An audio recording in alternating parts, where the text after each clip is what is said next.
Kronologi terbongkarnya praktik dukun cabul di Lubuk Linggau, suami korban kaget pergoki aksi pelaku. Aksi bejat G, dukun palsu alias cabul, terungkap oleh suami korban yang kaget melihat istrinya hendak dicium sang dukun. Saat ini tersangka dukun cabul sudah mendekam dalam sel tahanan setelah dilaporkan oleh korbannya EN dan suaminya ke polisi. Dukun yang mengaku mampu menyembuhkan penyakit dari gangguan sihir dan guna-guna ini ditangkap di rumahnya tanpa perlawanan Selasa 6 Desember 2023 sore.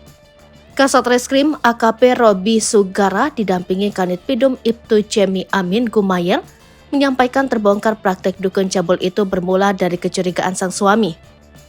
Saat di dalam bilik suaminya sudah curiga karena istrinya disuruh tanpa mengenakan sehelai kain, ungkap Jemi saat memberikan keterangan. Karena penasaran saat ritual berlangsung, suaminya lalu mengintip dari luar. Ia sangat kaget ketika mulut sang dukun sangat dekat dengan bibir istrinya. Suaminya langsung marah, tapi dukun itu berdalih cara itu untuk menghisap aura jahat dari tubuh korban, kemudian tersangka langsung keluar ujarnya. Karena penasaran, akhirnya suami dari korban menanyakan langsung kepada istrinya, rupanya perbuatan cabul tersangka sudah 2 kali. Jamie menuturkan peristiwa cabul bermula pada saat korban berobat dengan tersangka yang mengaku sebagai dukun pada hari Selasa tanggal 28 November 2023 di rumah tersangka. Saat itu korban datang bersama dengan orang tuanya dan anak kandung korban untuk meminta pengobatan dengan tersangka, ungkapnya. Setelah korban menyampaikan maksudnya, tersangka bertanya sudah membawa persyaratannya belum. Oleh orang tua korban dijawab ada ayam kembang sama minyak. Lalu tersangka balik bertanya, jeruk nipis bahwa tidak, dijawab orang tua korban lagi tidak, lupa. Sehingga saat itu tersangka menyuruh istrinya untuk mencari dan mengambil jeruk purut yang ada di dekat rumah. Kemudian korban langsung diminta mengganti pakaiannya dengan menggunakan satu helai kain, ujar Jamie. Kemudian korban langsung menuju ke arah kamar mandi. Dalam kamar mandi, istri tersangka sudah menyiapkan air kembang. Tersangka saat itu masuk ke dalam kamar mandi berdua dengan korban. Disitulah terjadi tindakan asusila yang pertama kali oleh tersangka terhadap korban. Di situ korban sempat menepis sehingga tersangka pun keluar kamar mandi.